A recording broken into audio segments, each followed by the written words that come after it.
Hello everybody, welcome back to my channel. Hopefully the lighting in here is okay. It is natural light and very lighted up in here, so it's a little bright, so hopefully it's not too crazy. But today we are doing the 2023 end of year book tag. I will put all of the questions for this down below if you would also like to film this video, and let me know if you do because I would like to watch it. 22 questions for this book tag, and I'm really excited to go ahead and just dig on in.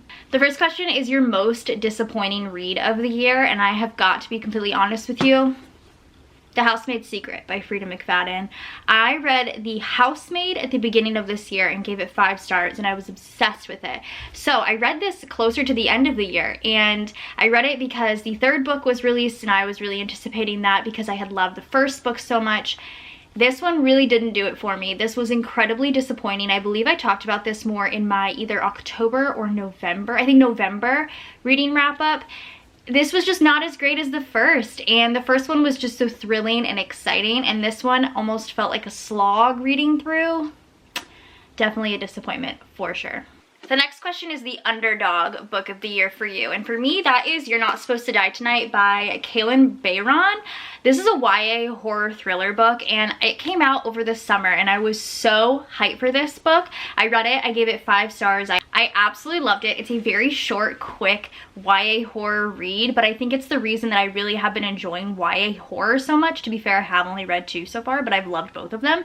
And because it came out this summer, I fully expected to see more hype around it, but everybody that I personally follow hasn't been hyping it up or hasn't even read it, and that makes me so sad. So I definitely feel like this is an Underdog read for sure. I had such a good experience reading it. If you have not picked it up and you enjoy horror, if you enjoy YA horror, this one is definitely one I would suggest picking up. Now, on the opposite end of the spectrum, the next question is a book that was overhyped for you. The Final Gambit by Jennifer Lynn Barnes. This is the 3rd book in the Inheritance Games trilogy, and as far as I saw, everyone seemed to really enjoy it, and that's why they're continuing on reading the Brothers Hawthorne and whatever's happening over there. This just wasn't it. I loved the Inheritance Games so much, and then Hawthorne Legacy I felt like was also really a really good read. Wasn't as good as Inheritance Games, but it was still like a good transitional into what I expected to be a great finale, and this just didn't cut it for me. This was very overhyped, and just not for me. The next question is your favorite book couples of the year, and I have 2. January and Gus from Beach Read are... they make me so emo, and then Liz and Wes from Better Than the Movies. I just loved both of them so much. They were my favorite couples. This is like a really cutesy YA kind of couple, like not even YA, these are high schoolers. They're so cute and adorable, and like they made me feel so giddy reading about them. And then January and Gus are that like perfect adult couple that you just need in your life. So these are my 2 favorite couples of the year. It wasn't hard for me to choose. It was very easy. Next question was a little bit difficult for me because it's your favorite main characters of the year.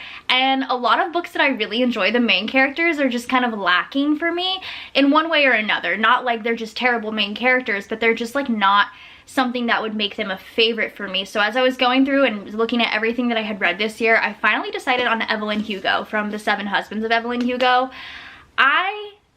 I'm convinced she's a real person. Like, I truly am. The way that Taylor Jenkins Reid wrote this, I'm fully convinced Evelyn Hugo is a real actress, and I loved her. I loved everything about her. I was so entranced by her story. She's easily, probably, definitely my favorite main character of the year. The next question is a book that surprised you, and funnily enough, this is a book that I'm currently reading, and I will probably finish it today, but it's Artemis by Andy Weir. I started reading this because this is my husband's favorite book, and I told him I would read his favorite book so he could read one of my favorite books. It's kind of a fun trade-off. And I'm about 75% of the way done with it, and this book has fully surprised me. It's the first sci-fi book that I've read that's not sci-fi horror, and I love it. Like, I'm really enjoying the story. I'm really enjoying everything about it. It's all incredibly interesting to me. Like, the whole, I don't know, everything about the moon, and it's just so cool. Like, I really like it. So this one definitely is the most surprising for me because I didn't expect to enjoy it as much as I have been. And granted, I'm 75% of the way. If they totally botch the ending, I take that all back. But I have been really enjoying this, and I definitely think this is the most surprising book that I've read this year, for sure. The next is your new fave author that you've discovered in 2023. I feel like I've discovered a lot of really great authors in 2023, but the one that stands out to me the most as of right now is Seanan McGuire. The only books that I've read from Seanan McGuire so far are the Wayward Children series. I've read the first 4. I think I'm about to start the 5th. Just love the way Seanan McGuire writes. I think it's just so almost nostalgic in a way. Is that very strange to say? Maybe, but I definitely want to pick up more books by Seanan. I also did just recently pick up Into the Drowning Deep by Mira Grant, which is Seanan McGuire's like pen name, stage name, alternative name. I'm not quite sure, but I'm hoping that that's going to be a hit for me because I've been really enjoying the books that I've read from her so far. The next question is your happiest read of the year, and for me that's like a book that made me feel extra giddy. I was like kicking my feet, giggling, so excited to read, and that was Better Than the Movies by Lynn Painter. Like I said before, it's a YA high school romance, but it just like, it felt like a rom-com, and I was so giddy while reading this. Like it just like made my heart so happy, and I didn't expect that. I really didn't, and I just, woo! I could like squeal thinking about it. It's such a good book. It's so cute, and it definitely made me the happiest this year for sure. The next question is your most frustrating read in 2023, and unfortunately, and I guess fortunately, I did end up selling it to Half Price Books, but it was Camp Zero by Michelle Min Sterling. I got it from Book of the Month, and I was so excited because it was set up to be this like dystopian, cool, awesome book, and it sounded really great. Like I said, Camp Zero, it sounded really dope, and there was a few frustrating reads for me this year, but that one definitely takes the cake because the plot sounded so cool, and the entire book up to like 95% was so boring. Like it was such a slog. It was like there was like really kind of a little bit of character building, but the plot just wasn't there. And then the last like 5% were wild, like awesome, fun. Oh, this is what I expected the book to be, and then it just wasn't. And it was frustrating, and I'm mad about it, and I'm so upset that I'm a completionist, and once I start a book I have to finish it because it was like the worst, and it was only like 200 pages.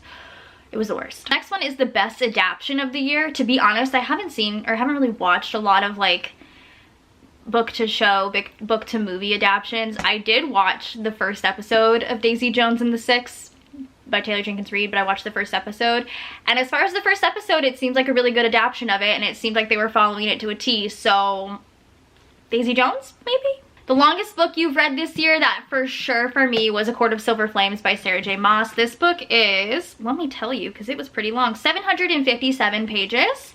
Definitely a chonker, definitely the longest book that I read this year. And then on the opposite end of the spectrum, what is the shortest book you read this year? And it actually, weirdly enough, is a tie between Garlic and the Vampire and Garlic and the Witch. They're both the same amount of pages.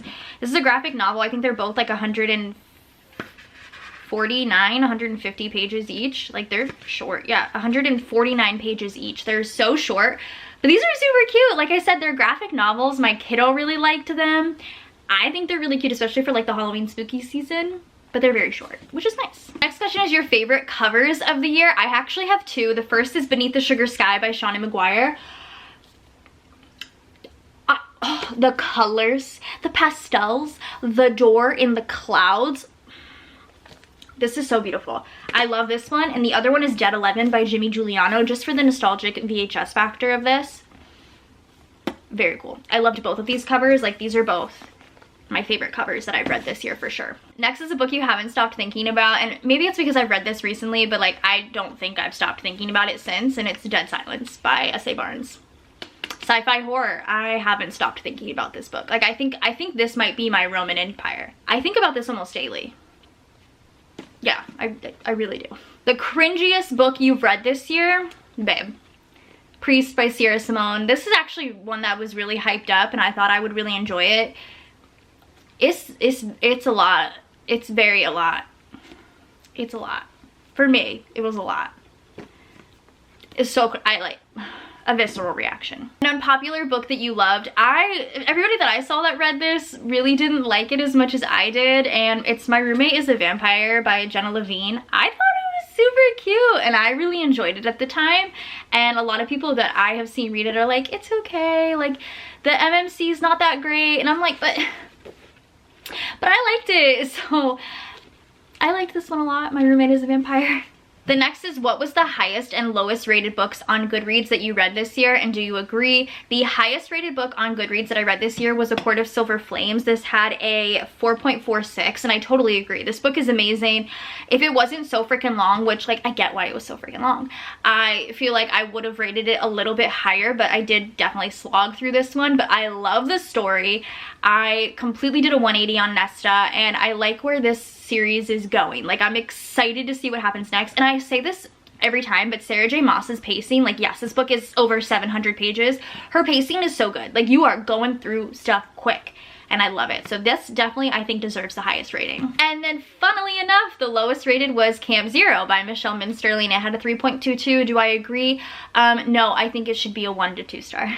Sorry. The next question is your favorite quotes of the year, and this one stumped me for a minute because I was like, oh, I don't even know. And then I realized that I took a picture of this page, and I take pictures of books not often. I think I only have like 2 or 3. And I took a picture of this page in Beach Read by Emily Henry because this quote really did something to me, and let me read it to you, okay? Anyway. Maggie chortled behind her hand. Her nails were painted a creamy off-white speckled with light blue stars. Today, Pete's were painted dark red. I wondered if manicures were something Maggie had gotten her into, a bit of her wife that had rubbed off on her over the years. I always liked that thought, the way 2 people really did seem to grow into one, or at least 2 overlapping parts, trees with tangled roots. It just, when a quote resonates with you, it resonates with you. That one really did, and I took a picture of it, and that's quite possibly my favorite quote of the year, and it comes from Beach Read. Next is the book with the most unique concept, and again, this was kind of a more difficult one for me. I was scrolling through all my Goodreads that I read this year, and I was like, I don't even know. And then I think it would be Under the Whispering Door by TJ Klune. I think well, I've only read 2 books by TJ Klune, but the 2 that I've read have both had really great concepts to me. It's like light fantasy, and it's very sweet. This is the most interesting. You're following this guy, I've lost his name, Wallace, who dies, and he becomes like this entity, and Hugo picks him up, and they're in this like middle ground before he passes on, and Hugo owns a tea shop where Wallace can kind of sit and reflect on his life before he's ready to pass on. And there's a lot more to it, but it's just so, like, I don't know, it's sweet, it's endearing, and I love TJ Klune, so this was fantastic, and I feel like this was the most interesting concept. I also, side note, didn't write it down, but I do think the Wayward Children series is also a really good concept as well. The next is a book that you've read that you think you would reread, and honestly, to me, I think it would be Home Before Dark by Riley Sager. I'm a huge Riley Sager stan, and Home Before Dark is my current favorite. I still have 3 more of his books to read, but this one is my current fave.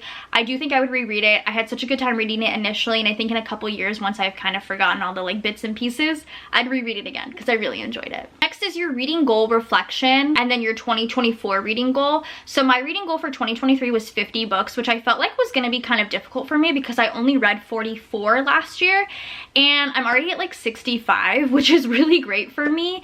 And so I've definitely surpassed my goal, which I'm really happy about. So then I think for next year, my goal, I was thinking 75, but I feel like that might be too difficult. So I think I'm gonna have it at 60. Maybe I'll adjust it to 75, but I feel like 60 is much more feasible for me. So I think I'm gonna set my goal for next year to be 60 books, and I'm really excited about it.